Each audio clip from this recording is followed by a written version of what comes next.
अल्लाहि व बरकातुहू।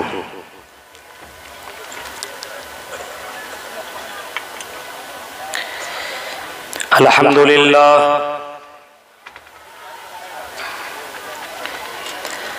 अल्हम्दुलिल्लाह नहमदुहु व नस्तईनुहु व नस्तगफिरुहु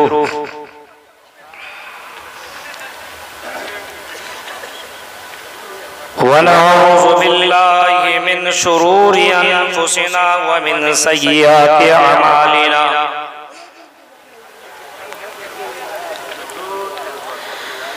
मन यहदिहिल्लाहु फला मुज़िल्ल लहु व मन युज़लिलहु फला हादिय लहु व अशहदु अल्ला इलाहा इल्लल्लाहु वहदहु ला शरीक लहु व अशहदु अन्ना मुहम्मदन अब्दुहु व रसूलुहु।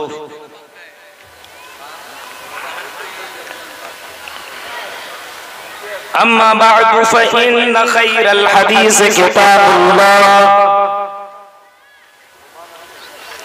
व खैरल हदी हदी मुहम्मदिन सल्लल्लाहु अलैहि वसल्लम व शर्रल उमूरि मुहदसातुहा व कुल्लु मुहदसतिन बिदअह व कुल्लु बिदअतिन ज़लालह व कुल्लु ज़लालतिन फिन्नार। अऊज़ु बिल्लाहि मिनश शैतानिर रजीम। बिस्मिल्लाहिर रहमानिर रहीम। लक़द जाअकुम रसूलुम मिन अनफुसिकुम अज़ीज़ुन अलैहि मा अनित्तुम हरीसुन अलैकुम बिल मुमिनीना रऊफ़ुर रहीम। रब्बि इश्रह ली सदरी व यस्सिर ली अमरी वहलुल उक़दतम मिन लिसानी यफ़क़हू क़ौली। अल्लाहुम्मा रब्बि ज़िदनी इल्मा। आमीन। काबिल एहतराम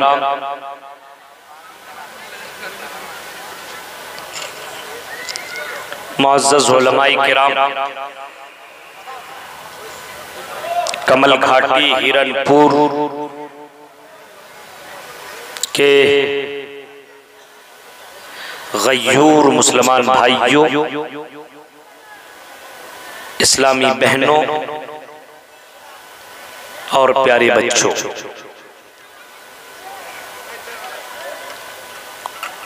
आपने मुझसे पहले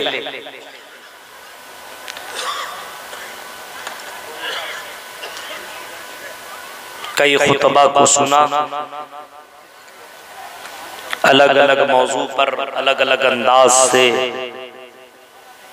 बड़ी इल्मी खिताब अभी हमारे मोहतरम दोस्त फजलुर रहमान सिराजी का भी सुन रहे थे और शायर इस्लाम जमील अख्तर शफीक की आवाज़ कमल घाटी की सरजमीन पे गूंज रहा था। बड़ी खूबसूरत अंदाज में उन्होंने नज़्में आपके सामने पढ़ी और इस कौम को जगाने की कोशिश किया। आखिर में आपके बीच में मुझे लाया गया है मेरे मोहतरम दोस्त जावेद भाई, जिनसे अक्सर बातचीत होती रहती है और कमल घाटी के प्रोग्राम के लिए वो मोहब्बतन मुझे बुलाते हैं और यहाँ के लोग भी बुलाते हैं।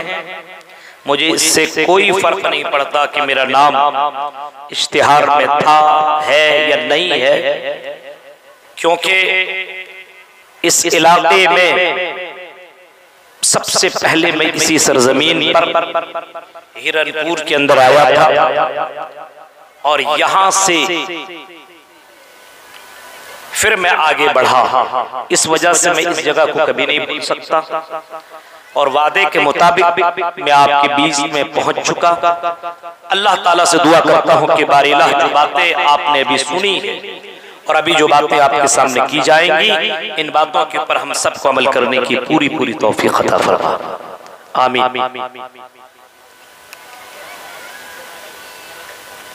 नबी अकरम सल्लल्लाहु अलैहि वसल्लम को इस दुनिया के अंदर इंसानों की हिदायत के लिए, इंसानों को सही रास्ता दिखाने के लिए भेजा, जहन्नम से बचाने के लिए भेजा, जन्नत की तरफ बुलाने के लिए भेजा। और नबी अकरम सल्लल्लाहु अलैहि वसल्लम के अंदर अल्लाह तबारक व तआला ने ऐसी सिफतें रखी, ऐसी खूबियां अल्लाह ताला ने डाली है कि उन सिफतों को अगर आदमी बयान किए रहे तो कई घंटे गुजर सकते। नबी अकरम सल्लल्लाहु अलैहि वसल्लम के ताल्लुक से यह आता है और अल्लाह ताला कह रहा है, लक़द जाअकुम रसूलुम मिन अनफुसिकुम अज़ीज़ुन अलैहि मा अनित्तुम। हमने तुम्हारे दरमियान एक ऐसा रसूल, एक ऐसा पैगंबर भेजा है, एक ऐसा ऋषि मुनि भेजा है, एक ऐसा नबी भेजा है, मिन अनफुसिकुम, जो तुम्हारे नफ्स से, तुम्हारी जिन्स से है, तुम जैसे हो, यानी तुम इंसान हो तो वो आखिरी नबी मोहम्मद सल्लल्लाहु अलैहि वसल्लम भी इंसान है। देखिए कुरान करीम से क्लियर हो गया कि नबी अकरम नूर नहीं, नबी अकरम बशर। और उन लोगों के ऊपर भी बड़ा तमाचा मारा जो लोग कहते हैं कि वही जो अरश मुस्तवी था खुदा बनकर मदीने में उतर पड़ा है, मुस्तफा बनकर उनके ऊपर भी बहुत बड़ा तमाचा मार दिया। फरमाया नहीं, मोहम्मद सल्लल्लाहु अलैहि वसल्लम तुम ही तुम्हारी तरह इंसान है, जैसे तुम वैसे मोहम्मद सल्लल्लाहु अलैहि वसल्लम इंसानियत के नाते, बशर होने के नाते, यानी जैसे तुमको चोट लगती है तो तुम्हें दर्द होता है, तो मोहम्मद सल्लल्लाहु अलैहि वसल्लम को चोट लगती है, उसे भी दर्द होता है। तुम बीमार पड़ते हो तो मोहम्मद सल्लल्लाहु अलैहि वसल्लम भी बीमार पड़ते हैं। तुम्हें तकलीफें पहुंचती है तो मोहम्मद सल्लल्लाहु अलैहि वसल्लम को भी तकलीफें पहुंचती है। तुम्हारी शादियां होती है तो मोहम्मद सल्लल्लाहु अलैहि वसल्लम की भी शादियां हुई। यानी इंसानियत, इंसान होने के नाते जो तुम्हारी जिंदगी में जो परेशानियां आया करती है, वो परेशानियां मोहम्मद सल्लल्लाहु अलैहि वसल्लम की जिंदगी में भी आई। लक़द जाअकुम रसूलुम मिन अनफुसिकुम, तुम्हारी जिन्स से वो है। नबी अकरम सल्लल्लाहु अलैहि वसल्लम को अल्लाह ताला ने बताया कि ये कोई फरिश्ता, कोई नूर से नहीं, बल्कि अल्लाह के नबी सल्लल्लाहु अलैहि वसल्लम इंसान है। लेकिन इनके अंदर बहुत सारी खूबियां हैं, बहुत सारी सिफतें हैं, बहुत सारी ऐसी चीजें मौजूद हैं जो आम लोगों के पास, या ये कह लीजिए पूरी कायनात के अंदर वैसी सिफतें मौजूद नहीं, वैसी सिफतें मौजूद नहीं। मोहम्मद सल्लल्लाहु अलैहि वसल्लम को रसूल और पैगंबर बना करके जब भेजा, आई नबी मोहम्मद सल्लल्लाहु अलैहि वसल्लम जाइए और लोगों को डराइए, लोगों को जन्नत की तरफ बुलाइए और जहन्नम से लोगों को डराइए। नबी अकरम ने एक एक करके लोगों को बुलाया। हाँ, अब मनान वालों को भी बुलाया, कुरैश वालों को भी बुलाया और एक कबीला वालों को बुलाया। और बुलाने के बाद मोहम्मद सल्लल्लाहु अलैहि वसल्लम ने सबको खिताब करके फरमाया, अनक़िज़ू अनफुसकुम मिनन नार, ओ लोगों तुम अपने आप को जहन्नम की आग से बचा लो। ऐ कुरैश वालों, ऐ मनाफ वालों, ऐ फला कबीले वालों, ऐ फला कबीले वालों, तुम अपने आप को जहन्नम की आग से बचाओ।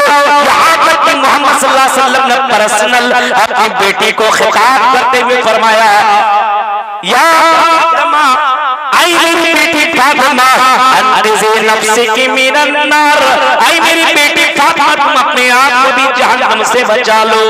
अपने बेटे को भी आप समझा रहे हैं।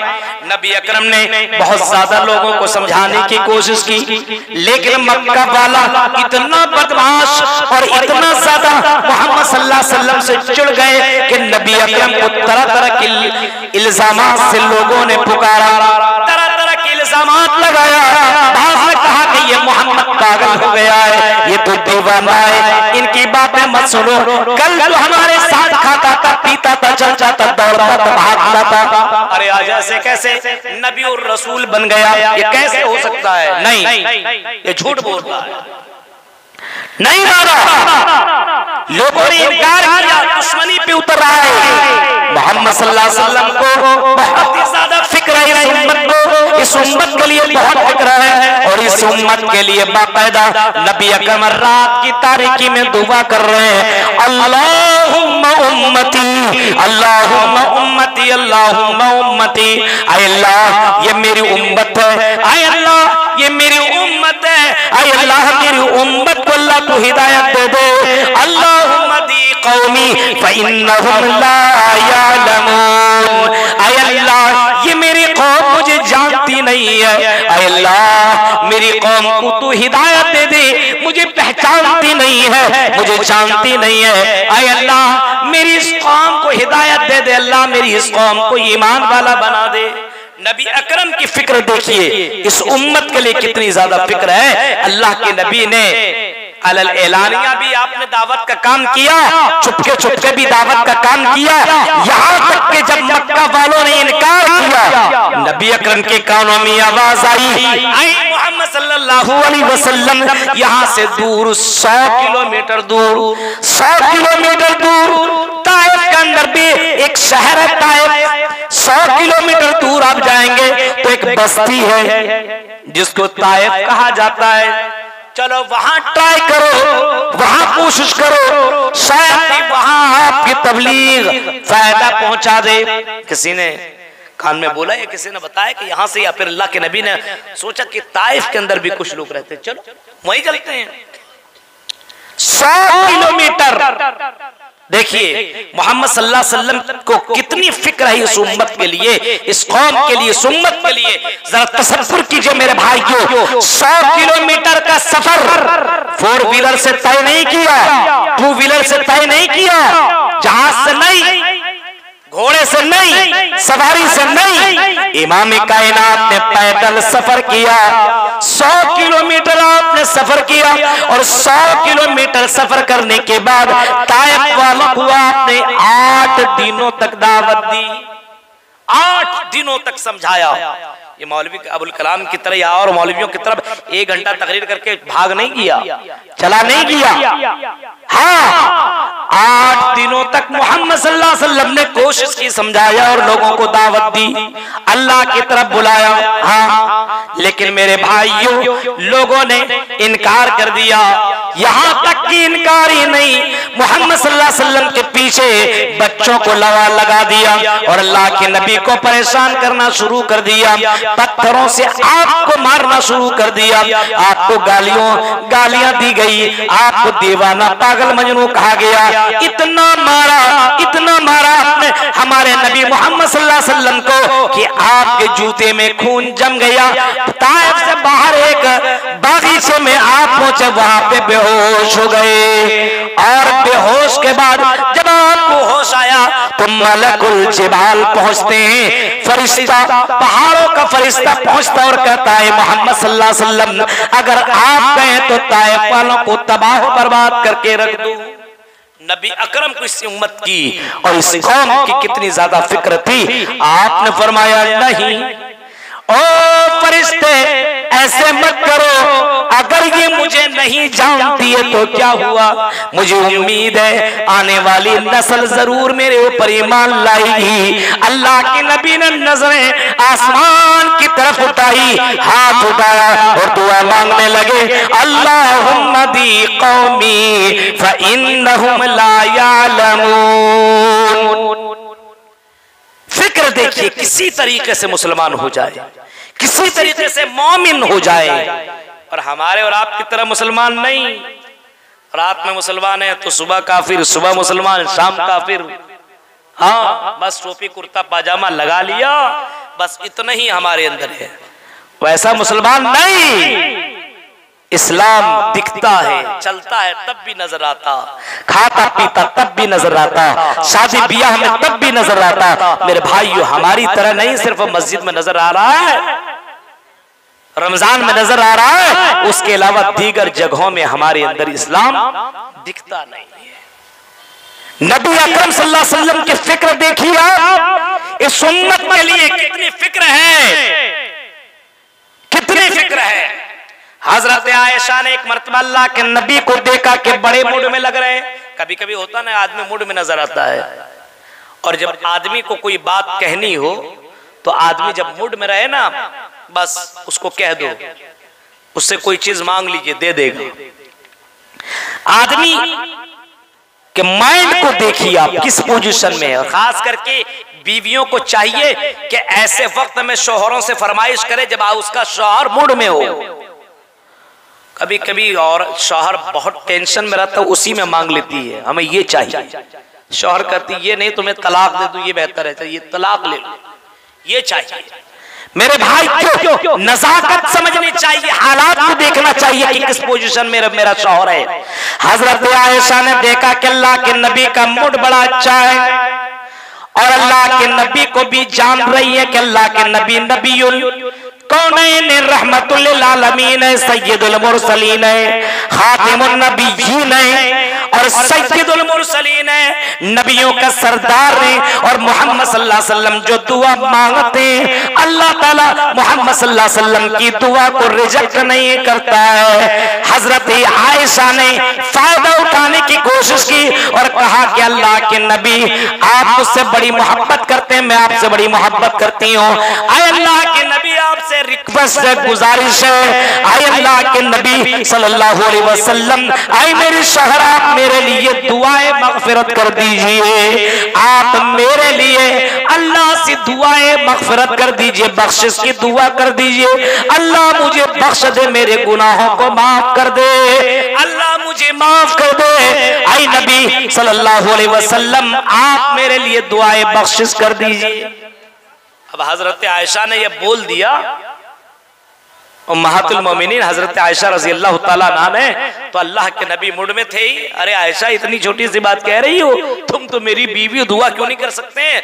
अल्लाह के नबी सल्लल्लाहु अलैहि वसल्लम ने आयशा के सामने अपने हाथों को उठाया, आयशा सामने मौजूद है, और अल्लाह के नबी ने अल्लाह के सामने अल्लाह के लिए अल्लाह से दुआ मांगने के लिए हाथ को उठाया, और उठाने के बाद अल्लाह के नबी दुआ मांगने लगे, अल्लाहुम्मा गफिर ली आयशा मा तक़द्दम मिन ज़म्बिहा व मा तअख़र मा असरत व मा अअलनत। ये दुआ अल्लाह के नबी ने हजरत आयशा के लिए मांगी।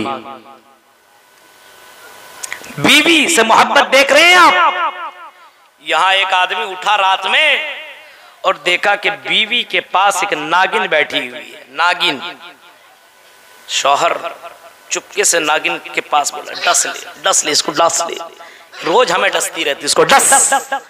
अब नागिन कहते हट, इसको क्यों डसूंगी, ये तो हमारी गुरु है, गुरु को कोई डसता है। मेरे भाइयों, आज शौहर बीवी के लिए बद्दुआएं कर रहा है तो बीवी शौहर के लिए बद्दुआएं कर रही है। हालात देखो, मोहम्मद सल्लल्लाहु अलैहि वसल्लम अपनी बीवी के लिए कौन सी दुआ मांग रहे हैं। मोहम्मद सल्लल्लाहु अलैहि वसल्लम ने दुआ मांगी, आपने अल्लाहुम्मा गफिर ली आयशा, अल्लाह मेरी बीवी आयशा को माफ कर दे, मा तक़द्दम मिन ज़म्बिहा व मा तअख़रत, जो आयशा ने अपनी जिंदगी में गुनाह कर लिया उसको भी माफ कर दे, और जो गुनाह करेगी उसको भी माफ कर दे। आने वाली जिंदगी में अगर कोई गुनाह हो जाए उसको भी माफ कर देना।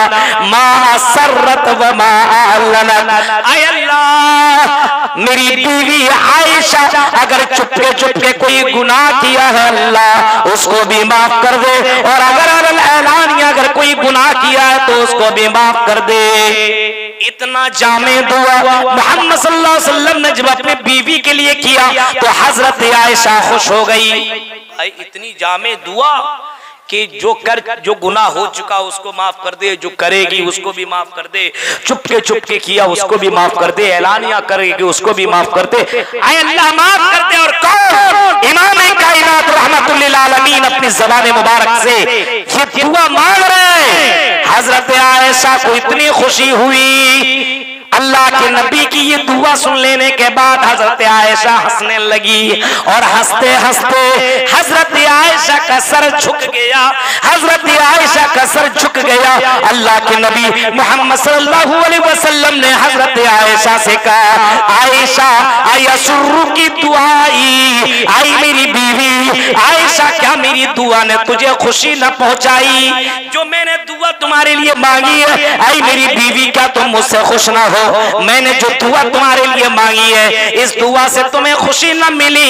हजरत आयशा कहती है, अल्लाह के नबी, इतना जामे दुआ आपने मेरे लिए मांगी है और मैं खुश ना हूँ, ये कैसे हो सकता है? आई अल्लाह के नबी, मैं बहुत ही ज्यादा खुश हूँ, मैं बता नहीं सकती हूँ, मैं अपनी जबान से उन जुमलों का इजहार नहीं कर सकती हूँ। आई मेरे शौहर, आई मेरे सरताज, आपने वाकई मुझे खुश कर दिया है। नबी अकरम सल्लल्लाहु अलैहि वसल्लम ने ये सुनने के बाद आपने फरमाया, आयशा अब सुनो, जो जुमला मैं तुम्हें बोल रहा हूं उसको सुनो। वल्लाहि इन्नहा लदुआई li उम्मती फी कुल्ली सलाह। आई मेरी बीवी आयशा सुनो, अल्लाह की कसम, वल्लाहि इन्नहा लदुआई li उम्मती फी कुल्ली सलाह। यही दुआ जो मैंने तुम्हारे लिए मांगी है, आयशा, यही दुआ जो मैंने तुम्हारे लिए मांगी है, ये दुआ हर नमाज में मैं अपनी उम्मत के लिए मांगते रहता हूँ। अपनी उम्मत के लिए मेरे भाइयों, मैं अपनी उम्मत के लिए सोचो, मोहम्मद सल्लल्लाहु अलैहि वसल्लम अपनी उम्मत के लिए दुआ मांग रहे हैं और यही दुआ जो इतना जामे दुआ अल्लाह के नबी ने हजरत आयशा के लिए मांगी थी, ये दुआ अल्लाह के नबी कह रहे हैं मैं अपनी उम्मत के लिए मांगते रहता हूँ। फी कुल्ल सलाह, हर नमाज में मांगते रहता हूँ। मोहम्मद सल्लल्लाहु अलैहि वसल्लम को इस उम्मत से कितनी मोहब्बत है और इस उम्मत के लिए कितनी फिक्र है, बताओ मेरे भाइयों। अल्लाह के नबी दुआ भी मांग रहे हैं, दुआएं मग़फ़िरत के लिए दुआएं भी मांग रहे हैं, हिदायत के लिए दुआएं भी मांग रहे हैं और तरीका भी बता रहे हैं। आई मेरी उम्मतियों, ये करो, ये करो, ये करो, ये करो, ये मत करो, ये मत करो, ये मत करो। अल्लाह के नबी को इस उम्मत से बहुत ही ज्यादा मोहब्बत है और इस उम्मत के लिए अल्लाह के नबी हर नमाज में ये इतनी लंबी और इतनी जामी दुआ मोहम्मद सल्लल्लाहु अलैहि वसल्लम मांगते थे। अब तसव्वुर करो मेरे भाइयों, इस उम्मत के लिए दुआ मांग रहे हैं। अब एक और हदीस सुनिए, अल्लाह के नबी फरमाते हैं, लोगों सुनो, लिकुल्लि नबिय्यिन दावतुन मुस्तजाबतुन।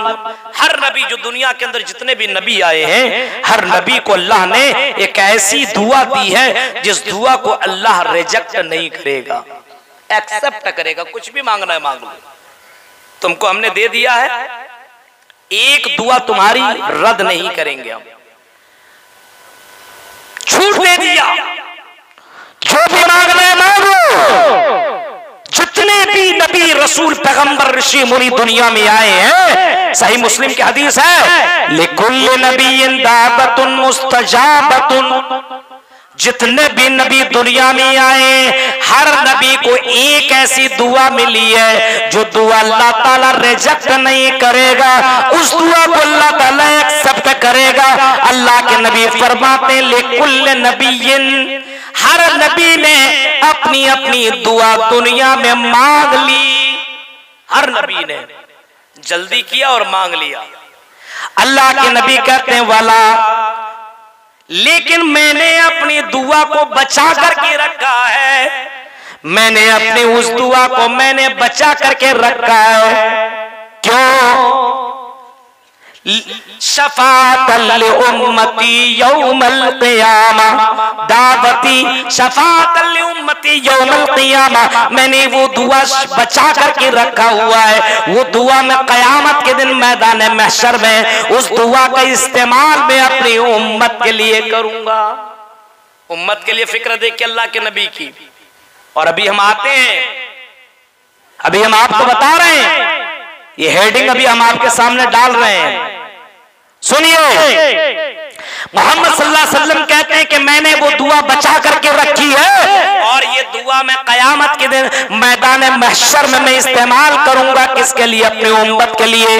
ये उम्मत शफाअतन लि उम्मती यौमल क़ियामा, जिस दिन लोग परेशान हाल होंगे, हर नबी के पास लोग दौड़ते हुए भागते हुए, कोई ईसा के पास जाएगा, कोई इब्राहिम, कोई मूसा, कोई ईसा, कोई फला, कोई फला, कोई फला नबी के पास जाएगा। आई नबी आज ही हमें बचा सकते हैं, बड़ी मुसीबत है, परेशानी है, हमारी हिफाजत कीजिए।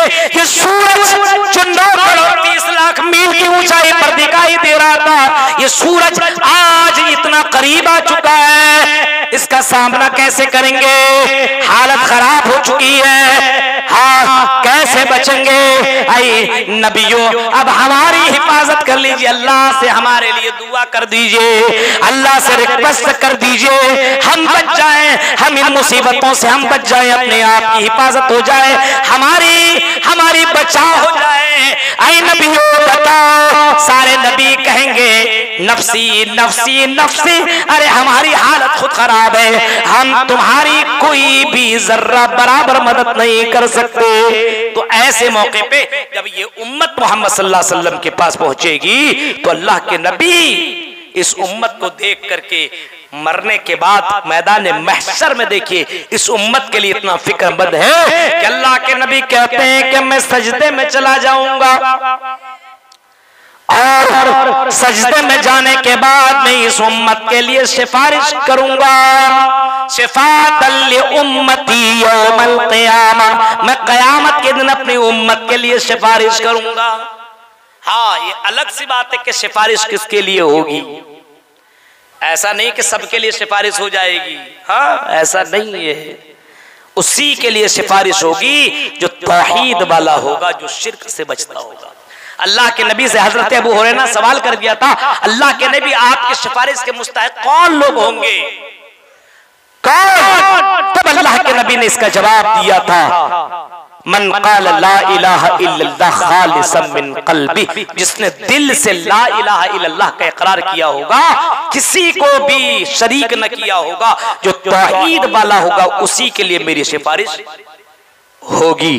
तो मेरे भाइयों, अल्लाह के नबी की फिक्र देखिए, इस दुनिया में भी कर रहे हैं और मरने के बाद आखिरत में मैदान महशर में जब कोई किसी का काम आने वाला नहीं है, तो हमारे नबी हम सब के लिए, मेरे भाइयों जो तौहीद वाले हैं, उनके लिए अल्लाह के नबी दुआए मगफिरत करेंगे, सिफारिश के लिए अल्लाह के नबी सजदे में जाएंगे। नबी की फिक्र इस उम्मत के लिए देखिए कितनी फिक्र है। अल्लाह के नबी को ईशा की नमाज देर से पढ़ने में अच्छा लगता है, नबी को देर से नमाज पढ़ना बहुत ही ज्यादा पसंद है। ईशा की नमाज अल्लाह के नबी चाह रहे हैं कि देर से मैं पढ़ूं, लेकिन अल्लाह के नबी कहते हैं अगर मैं ऐसा करने लगूं तो मेरी उम्मत के लिए ये मुश्किल हो जाएगी, मेरी उम्मत को तकलीफ होगी। इसी वजह से अल्लाह के नबी ने फरमाया, लौला अशुक्का अला उम्मती लअमरतुहुम बिताखीरिल इशा, अगर मेरी उम्मत पर बोझ ना होता, मेरी उम्मत के लिए भारी ना होता, मेरी उम्मत को अगर तकलीफ न पहुंचती, तो मेरे अपनी उम्मत को मैं इस बात का ऑर्डर देता कि इशा की नमाज देर से पढ़े।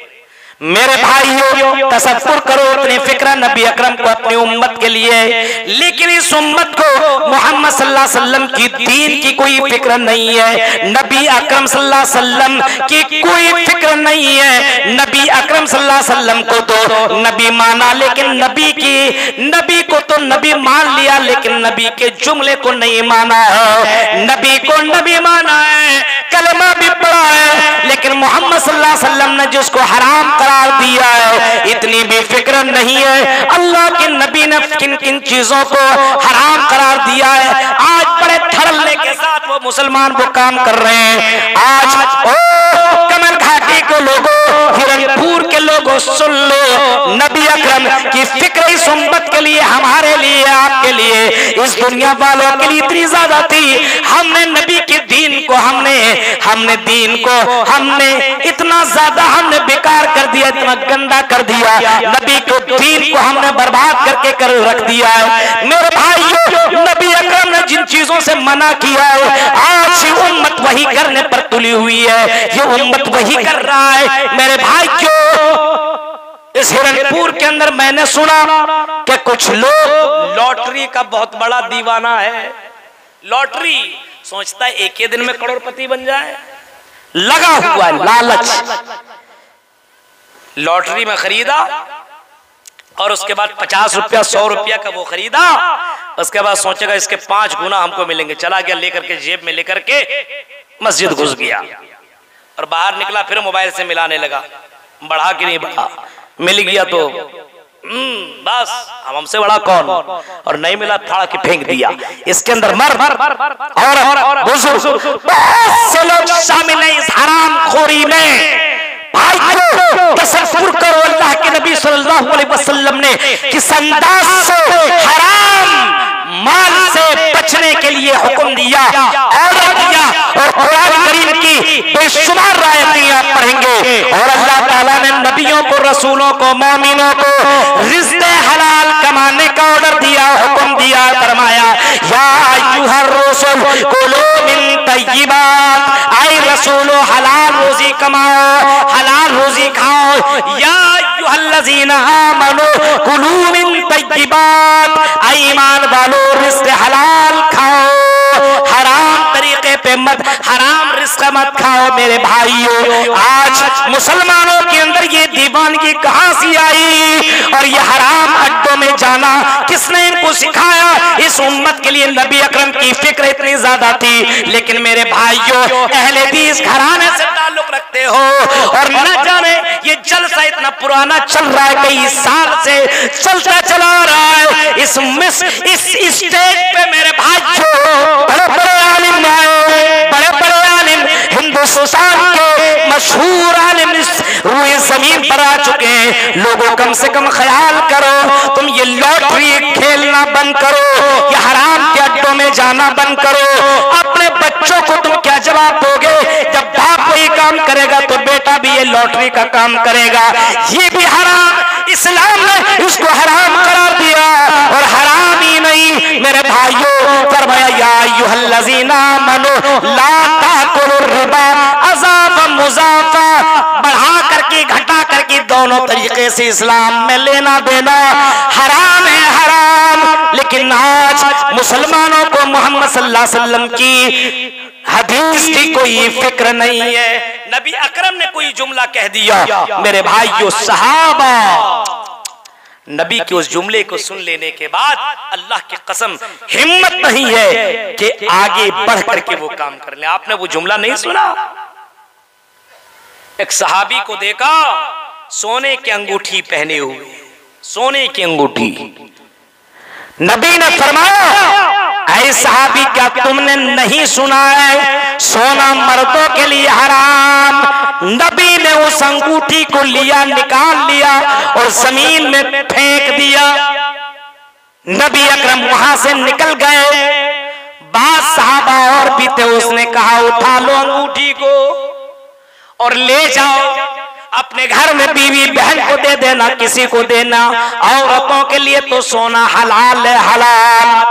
उस आदमी ने कहा कि मोहम्मद सल्लल्लाहु अलैहि वसल्लम की नजर इसके ऊपर नफरत की नजर पड़ गई। अभी तो कितना भी कीमती क्यों ना हो, हम इसको ले नहीं सकते, इस्तेमाल नहीं कर सकते। मेरे प्यारे साथियों तसव्वुर करो, नबी ने हुक्म दे दिया, नबी ने जो कह दिया, सोना उसके लिए इतना फेवरेट था, अंगूठी इतना पसंद था, लेकिन नबी की नजर उसके ऊपर नफरत की पड़ी तो उसने अंगूठी को दोबारा उठाना गवारा तक न किया।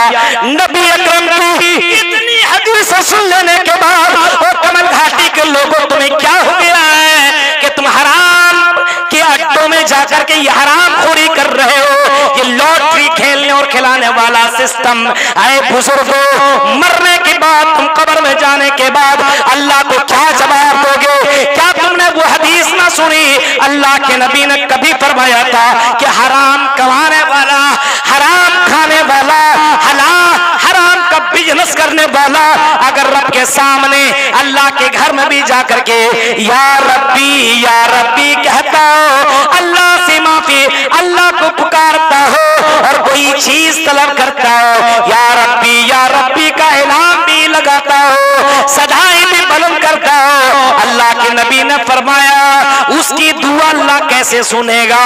मतामुहु हराम व मलबसु हराम व गुज़िया बिल हराम। फरमाया उसका खाना हराम का, उसका कपड़ा हराम का, उसकी परवरिश हराम पैसों से की गई है। अब बताओ उसकी दुआएं अल्लाह सुनेगा तो कैसे सुनेगा?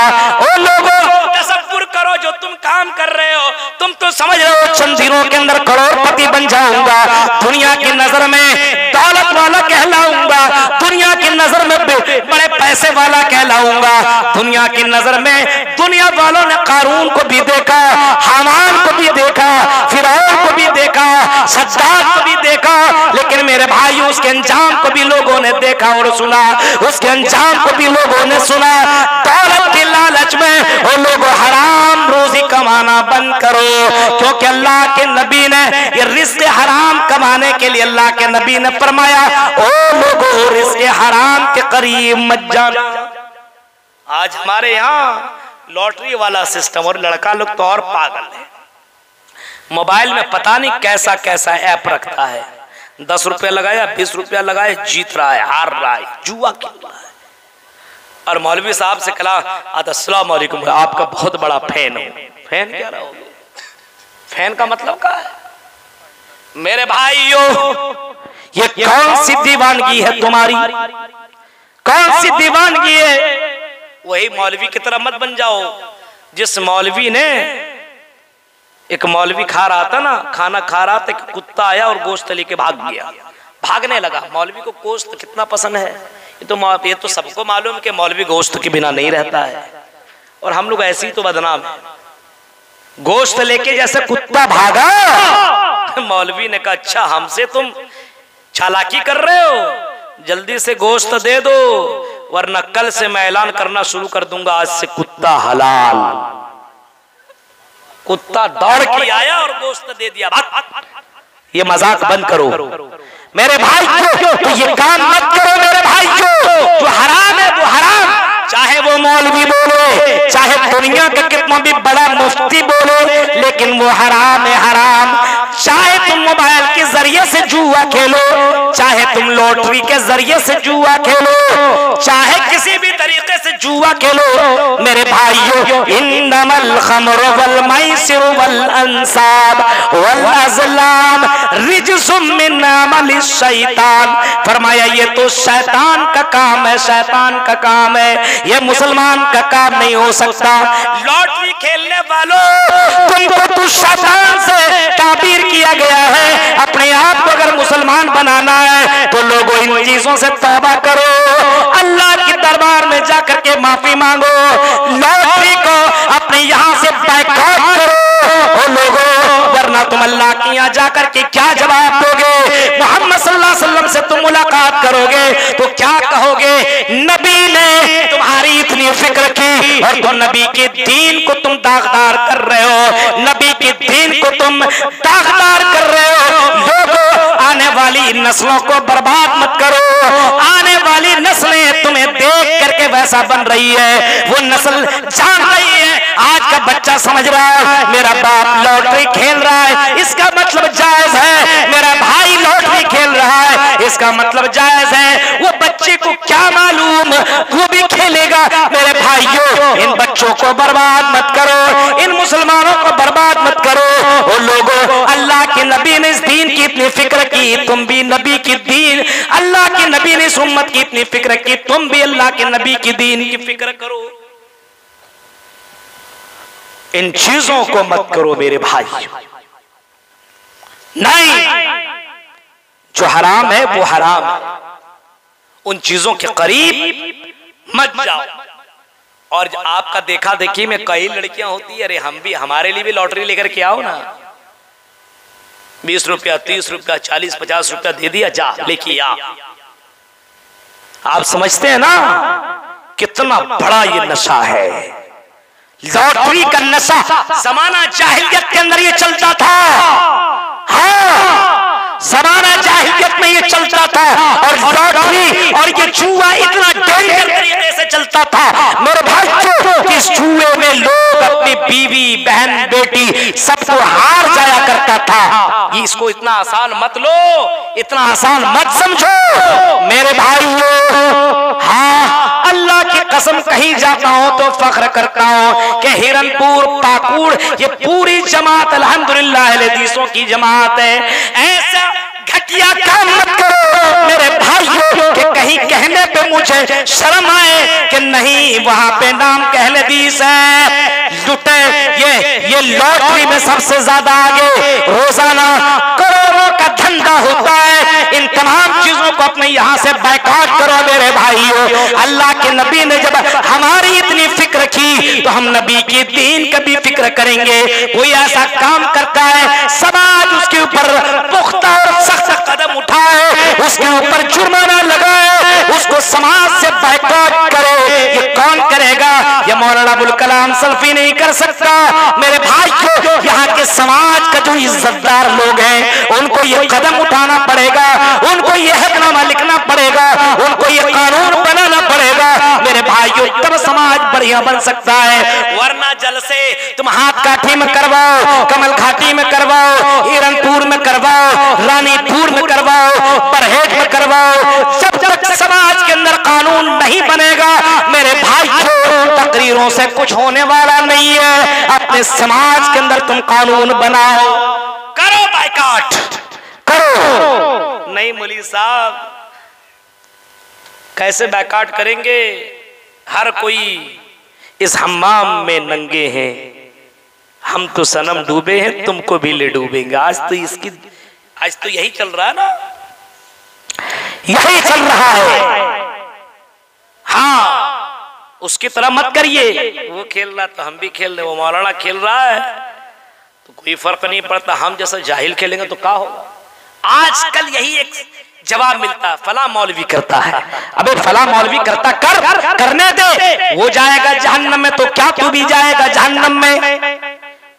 एक मौलवी कर रहा था, फिल्म देख रहा था, अब देख रहा था फिल्म देख रहा था। अब फिल्म देखते देखते पीछे में और भी गांव का लोग भी बैठा हुआ था उस हॉल में। कहा मौलवी साहब जुम्मा के खुतबे में खूब बोलते हैं फिल्म देखना हराम, फिल्म देखना हराम, फिल्म देखने वाला जहन्नम में जाएगा, आप ही देख रहे हैं। मौलवी होता है वो थोड़ी मौलवी ने कहा कि मैं फिल्म तो देख रहा हूँ लेकिन फिल्म को मैं नफरत की निगाह से देख रहा हूँ। देख रहे मेरे भाई, तू ये तरीका मत अपनाओ, ये अल्लाह दिलों को जानता है। तुम खेल तो रहे हो, तुम तो जाकर के बाकायदा तुम खेल रहे हो, जुआ खेल रहे हो, अल्लाह जान रहा है। तुम ये मत कहो कि टाइम पास कर रहा हो, नहीं, हराम तो हराम है, उसके करीब तक मत जाओ। करना तो दूर की बात हो, जैसे ज़िना हराम है और ज़िना के करीब तक जाने को इस्लाम ने हराम करार दिया है। फरमाया ऐ लोगों ला तक़रबुज़ ज़िना, ज़िना के करीब मत जाओ, ज़िना के करीब मत जाओ। ज़िना के करीब जाने का मतलब क्या हुआ?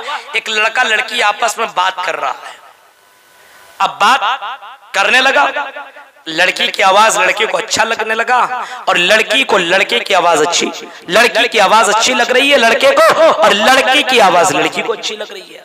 अब ये इसकी तारीफ हो उसकी तारीफ, कभी ये, और आजकल तो सोशल मीडिया में मोबाइल से धीरे धीरे बातें करते करते अब वीडियो कॉलिंग होने लगी। अब लड़की की तारीफ करते चले जाओ।